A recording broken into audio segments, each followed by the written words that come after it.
Welcome to Coffee and Cybersecurity with Sarah Aalborg. Today I'm joined by Sarah Aalborg, who is a CISO at Tivoli, but is also a keynote speaker, talking a lot about cybersecurity, but also behavioral science in cybersecurity.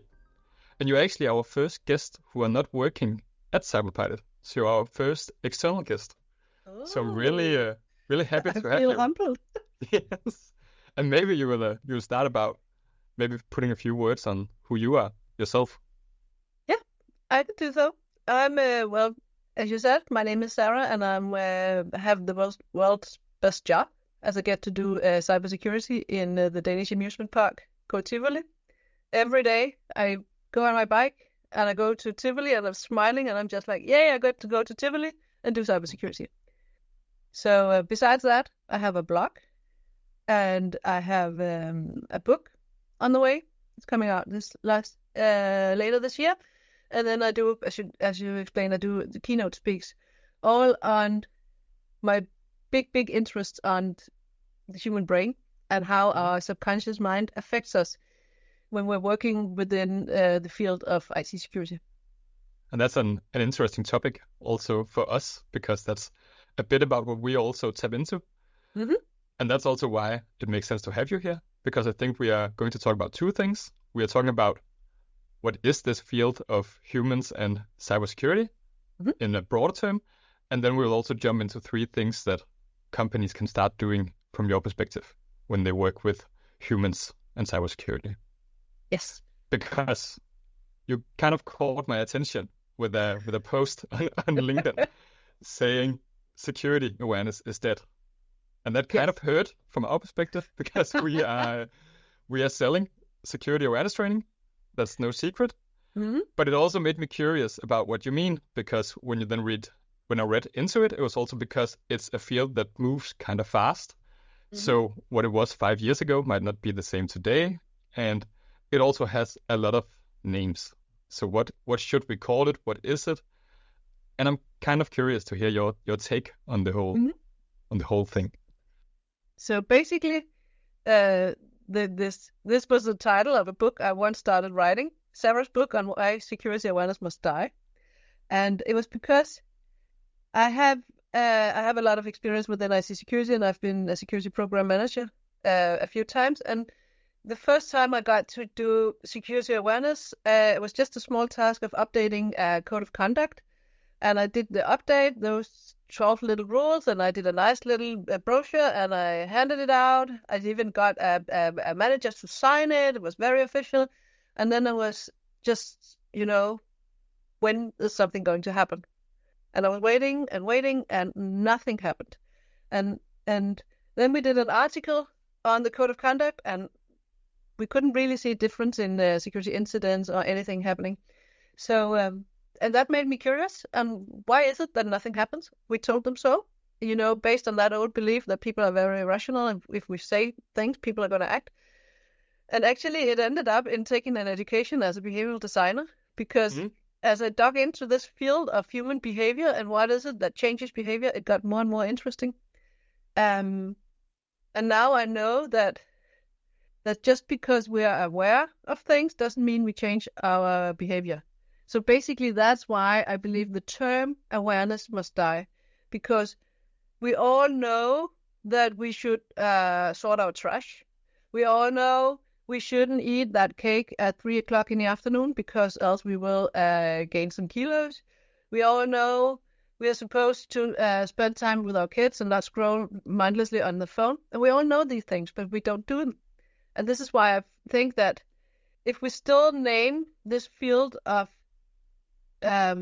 changing human behavior as a simple term as awareness, we already lost. So basically, that's why I had named the book like that, and why I wrote that post, because there's so many things, and right now within our field, the things are changing rapidly. 5 years ago, it was the standard belief that we should just do awareness, inform our employees, and then they will change their behavior. Now, more and more people are looking into this field that they call human risk, which I also mean, which I believe should also die, basically. It should all Well, die. yeah, they should all die. I'm playing too much computer. No, because human risk is, every risk is a human risk. So it doesn't make sense. First and foremost, it doesn't make sense to detach any risks related to human beings from your risk register. Why would you have them separated? From a CISO's viewpoint, you want all your risks aggregated in one big tool. And then secondly, human risk. Every risk is a human risk. There's this guy called Christian Hunt who says that all risks comes from human behavior. Either it's caused by someone doing something they're not supposed to, or by someone not doing what they were supposed to. So click a link, send an unencrypted file to the wrong person. That are all things that people shouldn't do, but they do anyway. And then you can say on the opposite side, you should patch that server. You should minimize your attack framework. All of that is things that you should do that people aren't doing. So every risk that we have in our risk register is a human risk. So this is why that term doesn't make sense either.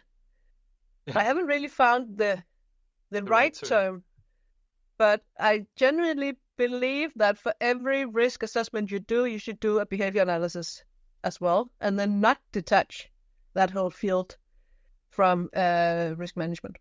Yeah, so you're basically saying that all risks are human risks, so that doesn't really capture it all, or well, maybe it captures too much. And then for the other part, that awareness can't stand alone. Like the problem is bigger than that, because of course people also need to be aware, because they can't. You need to know that you need to sort out your trash before you will do it, but then you also need the right circumstances that will help you do it, afford the action itself. There's this guy called B.J. Fogg. He wrote a book called Tiny Habits. That was read by James Clear, who wrote Atomic Habits, that became a bestseller.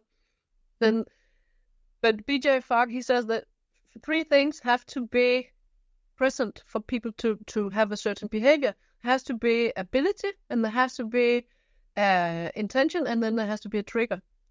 And this has caused me to, whenever I work with risk assessments and behavioral analysis, I look for frictions. I'm saying, okay, what is the risky behavior? People click on links. What would I rather have them do instead? I would rather have them report the suspicious email. Okay, and then there's this question: why don't they do it today? And that is the question that we rarely ask, but that is the most important question to ask when it comes to behavior. Because if they don't do it because they don't have a reporting option, then it's a technical solution. If they don't do it because they don't know they have to, then it's awareness, then it's information. But if they don't do it because it's really cumbersome and they don't know how to do it, then it's ability, then we're into training. So why would we design a solution before doing the analysis of frictions, of what is preventing the people from having the action today? That is, my main goal with this concept of 5 steps to managing human risk. If we do it that way, then we would know. Then your product would be very good for those people who need some training or need some information. Maybe you have a technical solution. I haven't looked into your product that much, but for other risks, it's 80% of data leakage happens because the wrong person sends because a person sends the wrong email with the wrong data to the wrong person. That's 80%. It's not those huge attacks and data leakage, but people doing their job. Yeah. And doing this analysis would tell you that it's because they don't know they can send a link, or it's because they don't have the ability, because the mails are encrypted on forehand. There are all kinds of things causing them not to do it securely, and we need to analyze that before we can come up with a solution. Yeah, I think it makes sense, but some people would say that it also put like a big responsibility on the IT team or the CISO, because some people say, okay, I made my employees aware that this is the thing they need to do. Mm-hmm. Then it's their responsibility to do it. But you're saying that that's not the case. You also need to create the triggers or the other actions possibilities as well. It's the same with all IT risks. you need to place the responsibility for the IT risk where it lies, but we also, from an IT security perspective, need to make the best possible environment for our colleagues out there to work securely. And this could be, by behavior, or could be by providing the right technical solutions. That is basically what we're here for. And that almost goes into like the third term some people are throwing in, like security culture. Then we have exactly the last one that I often hear out there is human risk, security awareness, or security culture. Yes. And I really don't think any of those are spot on. No. So I haven't found the right one yet. We'll keep searching. Yes. See if you find it before the book goes out. But then the book is that's the next book. I accidentally wrote another one in between, because this security awareness, actually because I was struggling with this, what should we call it thing. I was letting myself, elaborate on other things. And now the book coming out this autumn is about actually how our subconscious mind affects ourselves as security professionals. So when we do risk assessments, how are we affected by our confidence bias, or by the availability bias, or by the social proof bias causing us to do what everyone else is doing. So how does that affect our own ability as security professionals? So basically cyber psychology of the professional rather than the people out there in the organization. Mm-hmm. But I think that was a good way into the whole field. And you also talked about some of the theory behind what you think about when you then do something, when you do a new initiative in your company. Yes. So maybe we should jump into that. Let's do. And come up with a few things that companies could do. If they're doing nothing today, then what should it be, and so on. And and I know that you prepped 3 things people could do. Yes. One of the things, well, of course, phishing is one of the main causes for organizations being hit by any kind of hacker attack today. So that would be a very good starting point. And what I have found to work very well is to do phishing competitions. Our human minds hate the words testing or anything that measures us or kind of try to it just has a bad sounding. So what I do is what I call phishing competitions. And I really mean that I do competitions because I warn my users before they get the phishing email. So I send out an email a week before and saying, you have been especially chosen. And we all like to be especially chosen. There's all kinds of cyber psychology in that.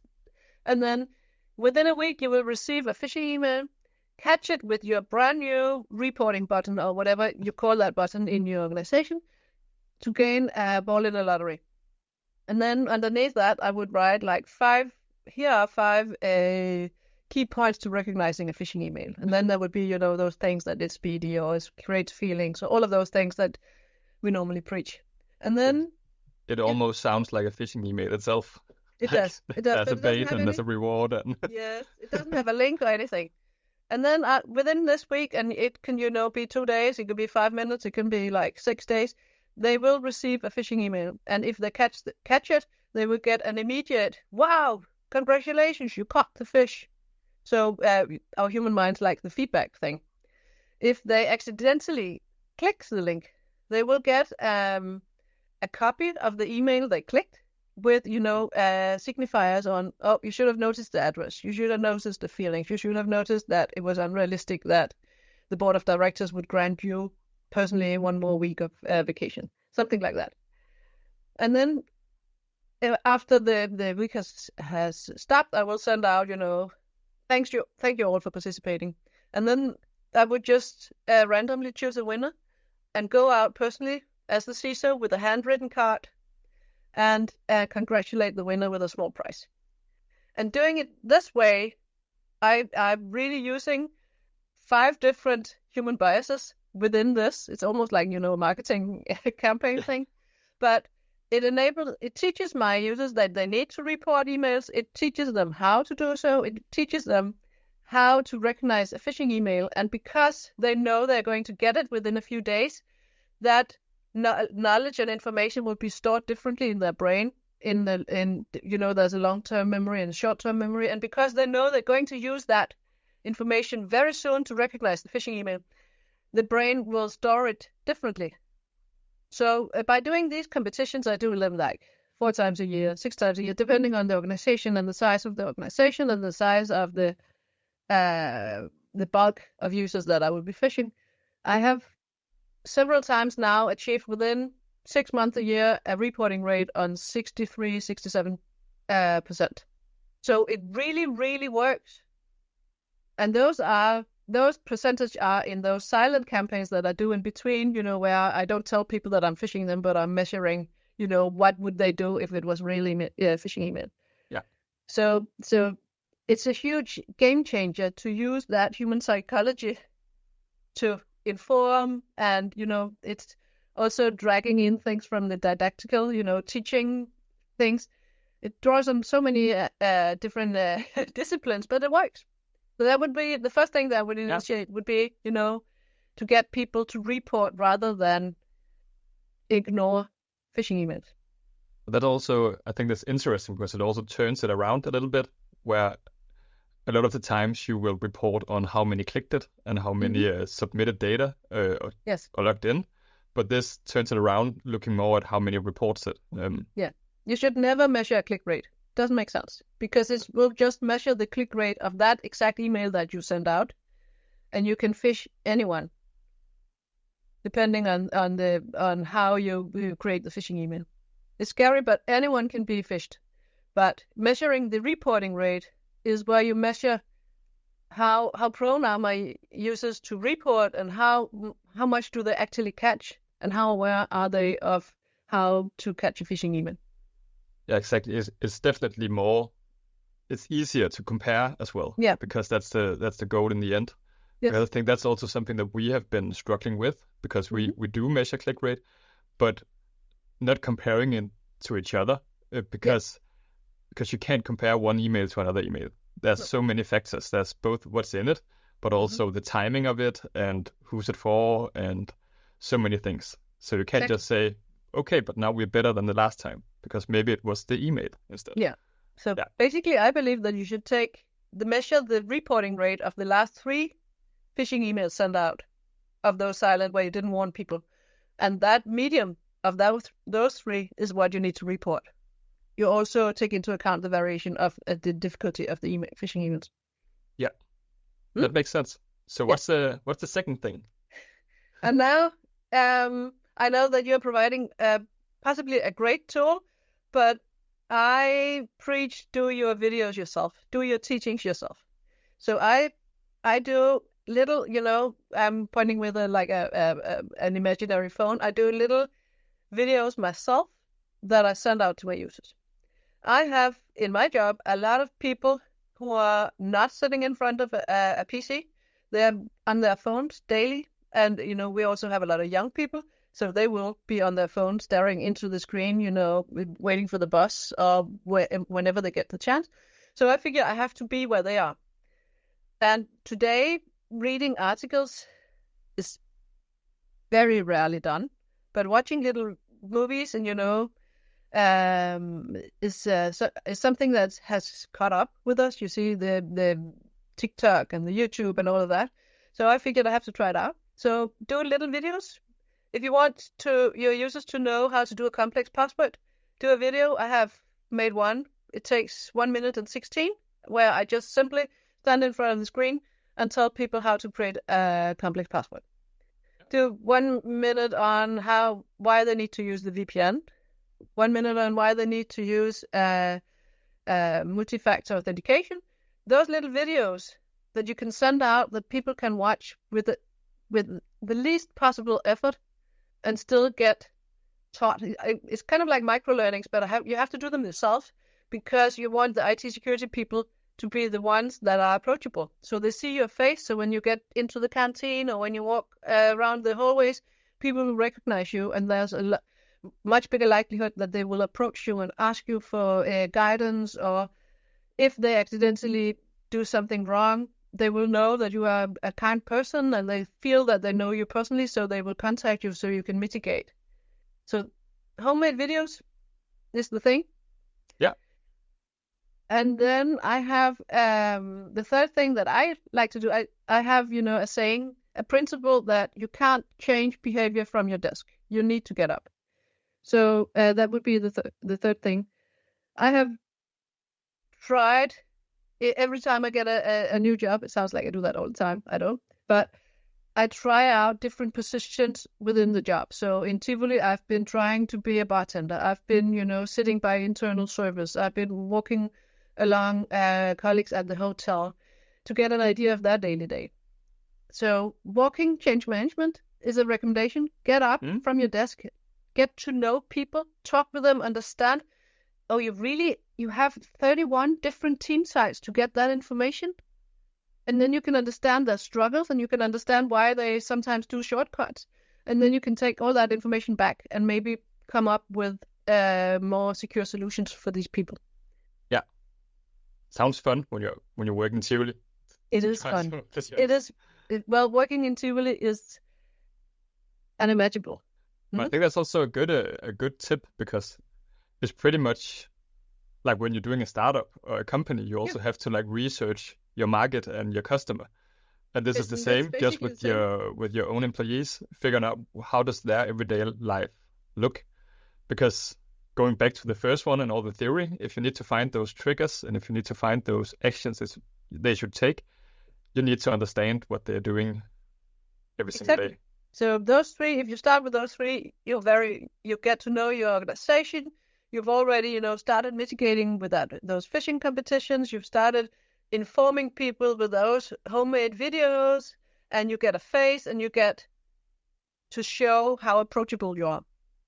That makes sense. And I think, of course, that we are doing videos like that, but I think we are also trying to do it so that we get the faces in front, or this is the ones you should go to, because in the end, it's fine that people are aware, but they need to be comfortable going to whoever are in charge of cybersecurity. Yes. Because when you click an email, or if you send that email with the wrong data to the wrong person, you also need to be comfortable going up to the IT department saying, I might have messed up.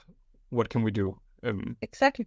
And that's a really important part of it, that people are comfortable doing that, because if not, they will just hide in the shadows and hope that nobody finds out. Yes, so this is basically also why you really need to think about the language that you use when you write your security policy, when you write your code of conduct or any kind of information. Basically, you should really try your best not to make it negative. So positive sounding behavior, guiding language would be the best. Yeah. And also, easy to understand language, showing that you make the effort to write to them in a language they understand. Then we have a thing in a bias called reciprocity that makes you subconsciously, if someone gives something to us or shows that they will go the extra mile, then we feel subconsciously obliged to give the same thing back.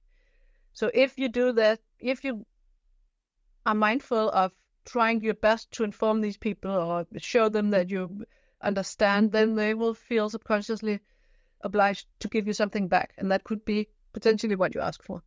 Yeah. So it's about making it personal, so people get to know you, and then also make it fit to their everyday life. Yes. And then make a positive spin on something like phishing, make it into a competition.